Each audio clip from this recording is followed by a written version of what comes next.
अस्सलामुअलैकुम dear students. बच्चों, आज मैथ यूनिट नंबर 1 एक्सरसाइज 1.3 का लेक्चर नंबर 20 है और आज हम क्वेश्चन नंबर 14 स्टडी करेंगे। क्वेश्चन नंबर 14 है solve 2 power x plus 64 multiply 2 power minus x minus 20 equal to 0। बच्चों, हमने इस इक्वेशन को क्वाड्रेटिक इक्वेशन बनाना है, फिर हम उसको किसी मेथड से सॉल्व कर पाएंगे। आपने ये पढ़ा है कि 9th क्लास में पढ़ा है कि अगर किसी वैल्यू की पावर माइनस हो तो हम उसको डिनोमिनेटर में ले जाएं, नीचे ले जाएं या नीचे से ऊपर ले जाएं तो पावर का साइन चेंज हो जाता है। तो इस तरह से 2 पावर माइनस एक्स को अगर हम 1/2 पावर एक्स लिखेंगे, यानी इसको नीचे ले आएंगे डिनोमिनेटर में, तो इसका पावर का साइन प्लस में चेंज हो जाएगा। बाकी ये मैंने सारे के सारा वैसे ही रीराइट किया है जी। अब आप देखें ये 2 पावर एक्स, ये भी 2 पावर एक्स, तो हम लेट कर लेते हैं 2 power X equal to Y. इसको हमने इक्वेशन 1 अपनी सहूलत के लिए इसको नंबर 1 कह दिया। अब इस इक्वेशन में जहाँ जहाँ 2 पावर एक्स है वहाँ वहाँ हम वाई पुट कर देंगे। ये 2 पावर एक्स है, वाई पुट कर दिया। इसी तरह से 64 प्लस 64 वैसे का वैसा आ गया, मल्टीप्लाई 1/2 पावर एक्स है तो हमने 1/y, यानी जहाँ 2 पावर एक्स था उसको हमने y लिख दिया। और इसको वैसे का वैसे हमने -20 लिख दिया इक्वल टू 0। नेक्स्ट हमने क्या किया, डिनोमिनेटर को ख़त्म करना है, हमने इसको क्वाड्रेटिक इक्वेशन बनाना है। तो डिनोमिनेटर में क्या लिखा हुआ है, y, सिर्फ इस टर्म में लिखा हुआ है, तो हम पूरी इक्वेशन को मल्टीप्लाई कर देंगे y से।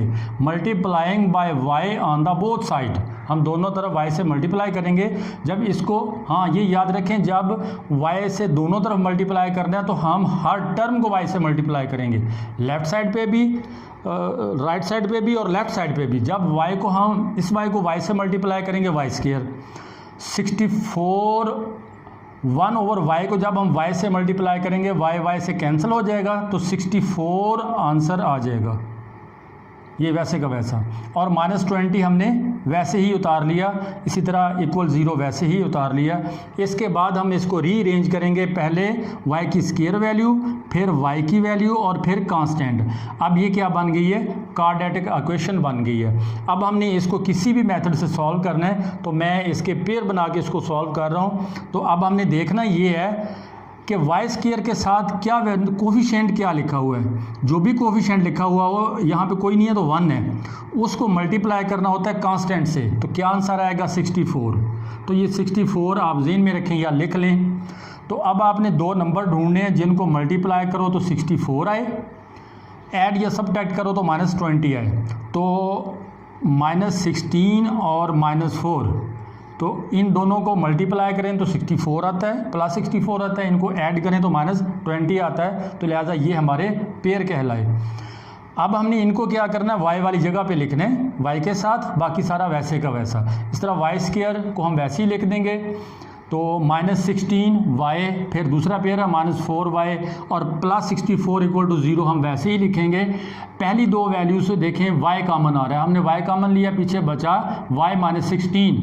अब यहाँ से -4 कॉमन आ रहा है, जब हम -4 कॉमन लेंगे तो साथ हम साइन भी कॉमन ले रहे हैं, मतलब माइनस को भी कॉमन ले रहे हैं। तो इस तरह से ब्रैकेट के अंदर जो वैल्यूज़ होंगे उनके साइन चेंज हो जाएंगे। ये माइनस था तो प्लस हो गया, ये प्लस था तो माइनस हो गया, और साथ ही हमने 4 भी कॉमन ले लिया। 64 को जब 4 पे डिवाइड करेंगे तो 16 आंसर आता है। तो इस तरह 4 कॉमन लें 64 में से तो 16 बचता है, इक्वल के इसके 0 के। अब देखें ये दोनों वैल्यू एक जैसी हैं, तो हम इनको कॉमन लेंगे, दोनों में मतलब कॉमन है, तो हम इसको जब कॉमन लेंगे यहाँ y बाजेगा और यहाँ -4 इक्वल टू 0। अब प्रोडक्ट इक्वल टू 0 है तो ये अलग-अलग, ये भी 0 के इक्वल होगा और ये भी 0 के इक्वल होगा, ये मैंने इधर लिख दिया, यानी y -16 इक्वल टू 0 और y -4 भी इक्वल टू 0। अब यहाँ से मैं y की वैल्यू कैलकुलेट करूँगा, ये -16 इधर आएगा, 0 में ऐड होगा तो +16 हो जाएगा। इसी तरह ये -4 0 में ऐड होगा तो ये +4 हो जाएगा। इस तरह हमारे पास y की 2 वैल्यूज़ आ गई हैं, एक 16 और एक 4। तो अब हम बारी बारी ये y की दोनों वैल्यूज़ को इक्वेशन 1 में पुट करेंगे ताकि हम x की वैल्यू कैलकुलेट कर सकें, क्योंकि हमारे पास पूरा जो इक्वेशन है उसके अंदर वेरिएबल x है, y को तो हमने सिर्फ लेट किया हुआ है जी। अब हम y की वैल्यू बारी बारी इक्वेशन 1 में पुट करेंगे। Put y equal to 16 in equation 1। अब मैंने इक्वेशन 1 को ऐसे ही उठा के यहाँ लिख दिया, फ़र्क सिर्फ इतना, जहाँ y लिखा हुआ है वहाँ y की वैल्यू 16 पुट कर दी। इस तरह इसकी प्राइम फैक्टराइजेशन करें तो 16 होता है 2 पावर 4।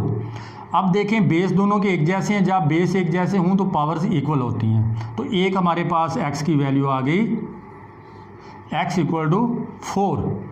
इसी तरह से हम y की दूसरी value 4, put y equal to 4 in equation 1। अब हम इक्वेशन 1 को उठा के यहाँ लिखेंगे, सिर्फ जहाँ y लिखा हुआ है इस इक्वेशन में, जहाँ y लिखा हुआ है वहाँ पे हम 4 लिखेंगे, मतलब उसकी वैल्यू यहाँ पुट कर देंगे। तो इस तरह 2 की फैक्टराइजेशन करें तो ये बनता है 2 पावर 2। अब यहाँ भी देखें बेस एक जैसे हैं तो पावर्स इक्वल होंगे, तो इस तरह से ये भी हमारे पास x की वैल्यू आ गई। हमारे पास 2x की वैल्यू आ गई हैं, एक x इक्वल टू 4 और फिर x इक्वल टू 2। तो अब हम दोनों वैल्यूज़ को एक सेट के अंदर क्लोज कर देंगे, तो ये सॉल्यूशन सेट कहलाएगा हमारी इस इक्वेशन का। तो इस तरह बच्चों हमारा आज का लेक्चर ख़त्म हुआ। अल्लाह हाफिज़।